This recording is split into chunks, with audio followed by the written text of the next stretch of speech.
Bonjour à tous et bienvenue dans ce Morning Bull Live. Nous sommes le 7 avril 2022. Je vais pas vous mentir, la journée de mardi c'était pas terrible. Alors la journée de mercredi c'était encore moins terrible et on a presque l'impression que ça empire. On est en train de repartir de nouveau un peu dans le mode du début de l'année. Vous vous souvenez, au début de l'année, on flippait à cause de l'inflation, on flippait à cause de la hausse des taux que la Fed allait mettre en place. Eh bien, on est revenu là juste 3 mois en arrière et puis on a oublié un peu tout le reste. Alors, c'est assez impressionnant parce que on ne parle quasiment plus de la guerre. Donc ça, c'est un sujet qui, pour l'instant, ne préoccupe pas trop les marchés. On en parle quand même un petit peu parce qu'on est obligé au niveau des matières premières, du comportement du pétrole et des conséquences qu'il pourrait y avoir à terme parce qu'on a quand même réussi à coller des nouvelles sanctions en direction de la Russie, mais on en parle beaucoup moins. Par contre, alors du côté inflation, réduction du bilan de la Fed, chit-chat et discussion de la part des patrons de la Fed, des anciens, les minutes du FOMC meeting, on est en plein meltdown où on ne parle quasiment que des taux, que de l'inflation, que de la stratégie de taux d'intérêt et de qu'est-ce qu'il faut faire pour freiner cette foutue inflation qui est en train d'être complètement hors de contrôle.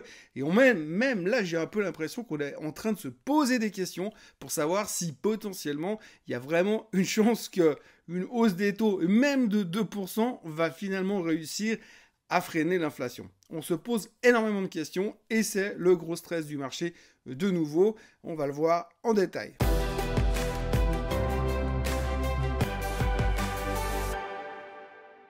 Donc oui, avant-hier, on avait Madame Lael Brainard qui a parlé, qui nous avait dit que ça allait être très compliqué, qu'ils allaient devoir réduire le bilan de la Fed, chose dont on avait très peu parlé jusqu'à maintenant. C'était surtout concentré sur notre problématique de hausse des taux. On avait intégré le fait qu'ils allaient monter les taux de 0,5% au mois de mai, et puis qu'après ils allaient nous faire 0,25, 0,25, 0,25. Là, on est en train de se dire que les 0,5 au mois de mai, c'est clairement acquis, que la suite, ça risque d'être encore une fois 0,5 et encore une fois 0,5 tant que l'inflation n'arrête pas de monter. Donc ça, c'était un petit peu ce qu'on devait digérer il y a 48 heures. Et puis donc, je vous en parlais hier matin, les minutes du FOMC meeting sont sorties hier soir. Et là, quand on regarde ce qu'il y a à l'intérieur, clairement, les mecs, ils sont, j'ai envie de dire, pratiquement au bord de la panique. On a l'impression qu'ils savent plus quoi faire.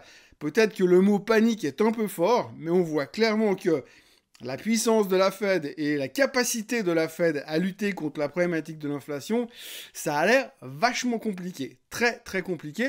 C'était beaucoup plus facile de réinjecter du pognon et de soutenir les marchés quand on était en grande difficulté économique à cause de la pandémie, à cause des subprimes encore plus loin dans le temps.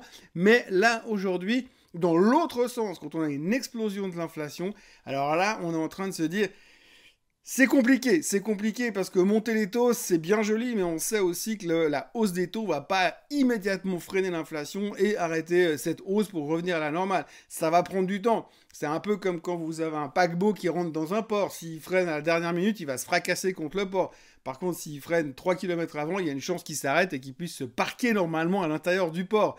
Mais globalement, la Fed en est là. La Fed, pour l'instant, eh bien, elle sait qu'elle va devoir monter les taux progressivement, mais que même si demain, elle montait les taux de 3%, ça suffirait pas pour avoir un impact immédiat sur l'inflation. Donc, on sent quand même une certaine tension, une certaine panique et un message qui passe dans tout ça qui est simplement de dire on va devoir frapper fort et vite et violemment pour freiner cette inflation, pour choquer l'inflation mais surtout choquer les marchés et c'est ce qui plaît pas au marché justement. Donc concrètement, ils n'ont pas annoncé beaucoup de choses qu'on savait déjà mais on a un peu l'impression quand même qu'ils sont en train de perdre leur pouvoir et qu'ils sont un petit peu à court de solutions. Alors, la hausse des taux, ça, on a compris.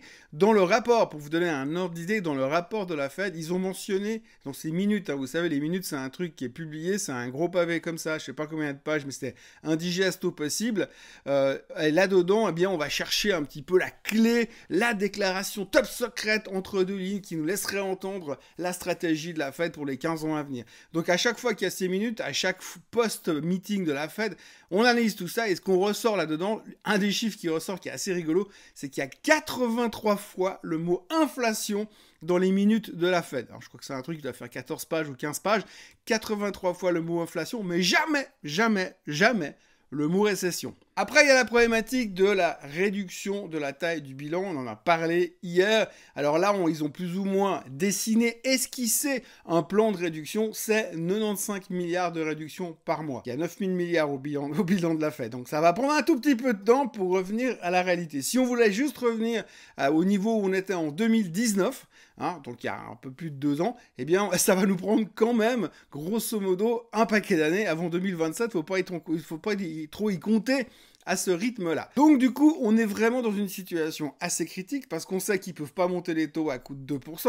on sait que le bilan, ça va prendre du temps pour le réduire, ça va aussi mettre la pression sur les marchés momentanément, et les gens commencent à se poser des questions. Alors on a beaucoup parlé ces dernières années de ce qu'on appelait le put de la Fed.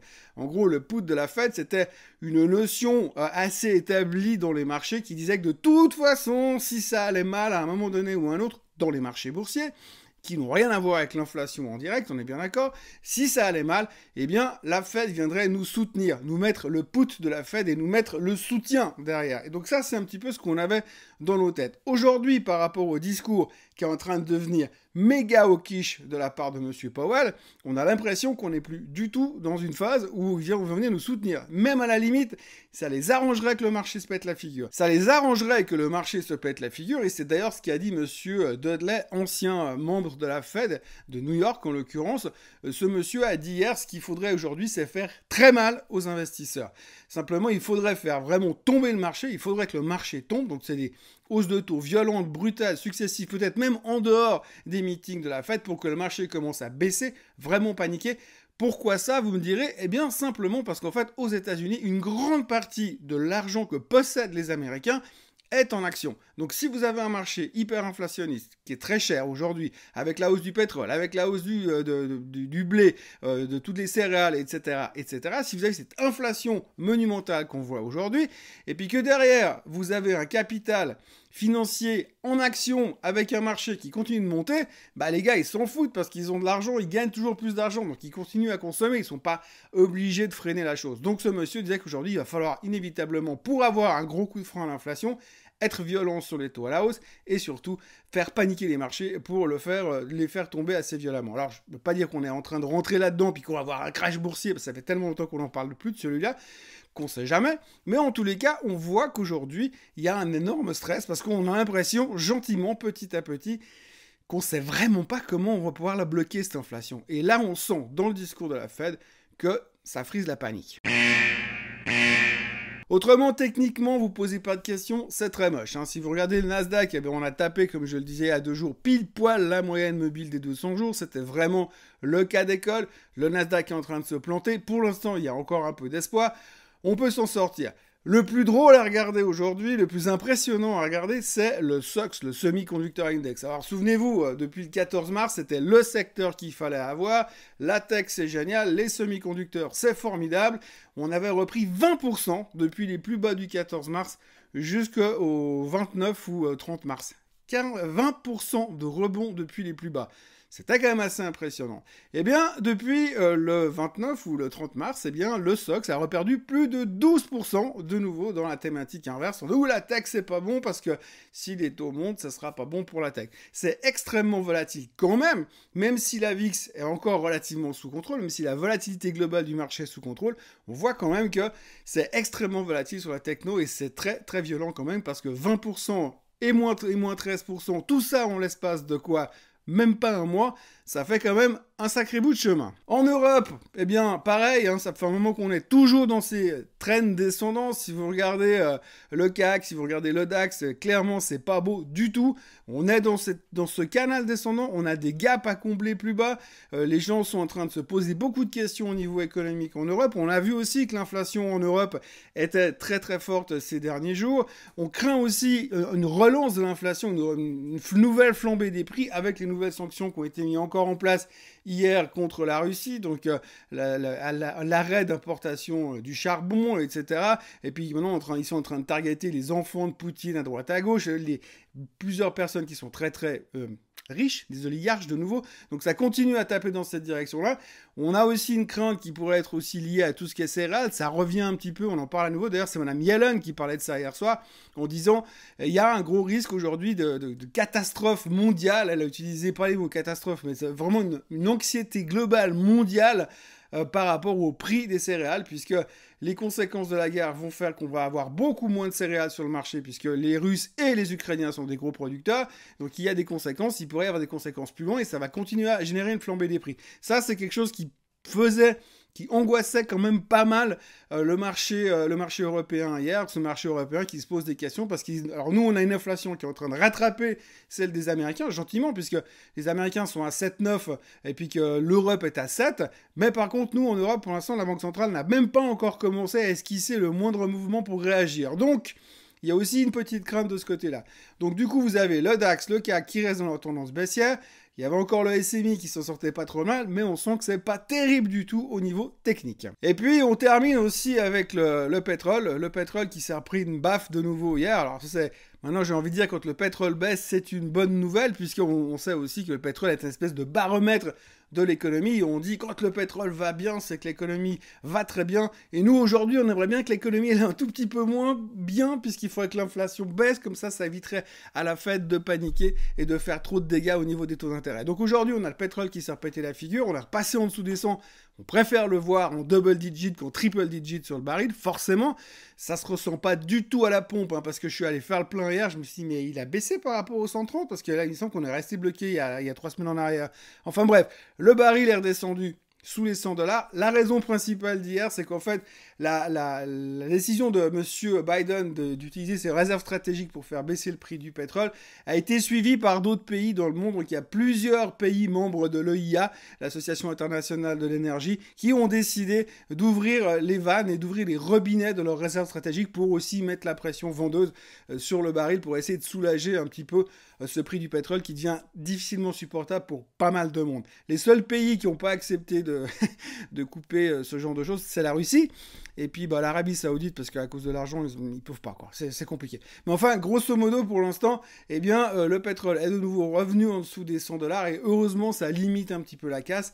Mais pour le reste, c'est les taux, l'inflation, les décisions de la Fed et les mots de tout un chacun, puisqu'aujourd'hui, vous avez tous les membres de la Fed qui parlent, tous les anciens membres de la Fed qui parlent, enfin tous ceux qui ont un avis et qui sont écoutés, essayent de trouver leur place dans les médias pour venir dire ce qu'ils pensent de la solution actuelle, de la situation actuelle, et voir comment est-ce qu'on peut s'en sortir. Le problème, c'est qu'on n'en a aucune idée, et que ça a l'air de devenir quand même très compliqué au niveau macroéconomique, surtout plus que le reste. D'ailleurs, ce qui est assez intéressant, c'est qu'aujourd'hui, on ne parle quasiment pas des sociétés. Là, j'ai passé 2 heures devant mon écran à 3 heures du matin pour essayer de trouver des infos qui sortent un peu du domaine macro, mais non, on ne parle quasiment que de ces gros sujets. On ne parle pas de société. Ce qui sera intéressant de voir, c'est qu'à partir de la semaine prochaine, on va avoir les résultats trimestriels et peut-être pendant quelques semaines, on va pouvoir parler plus de micro que de macro et que de géopolitique, et que de l'avis de M. Powell, et que l'avis de Mme Brainard, et que l'avis de Mme Yellen, etc., etc. Et on aimerait bien que ça change un petit peu d'ambiance, parce que là, par moment, ça devient super gonflant, leurs histoires de taux et d'inflation. Mais malheureusement, ça fait partie du jeu, et puis pour l'instant, eh bien, c'est la seule chose qui nous intéresse aujourd'hui, hier, cette semaine, et ça n'a pas l'air de vouloir changer d'ici la fin de la semaine. Voilà ce qu'on pouvait raconter aujourd'hui. Grosse journée macro, donc hier, et ça va continuer. Les futurs sont en baisse de 0,3% ce matin. On sent que le sujet inflationniste est un énorme problème et on sent quand même poindre une toute petite pointe de panique derrière tout ça. N'oubliez pas de vous abonner à la chaîne Suisse Côte Suisse. N'oubliez pas de revenir demain. C'est presque le week-end. Au moins après on va pouvoir se poser. Puis après c'est pas qu'on aura des longs week-ends. Et puis je me réjouis déjà de vous retrouver demain matin à la même heure, au même endroit. Passez une très très belle journée. Bye bye.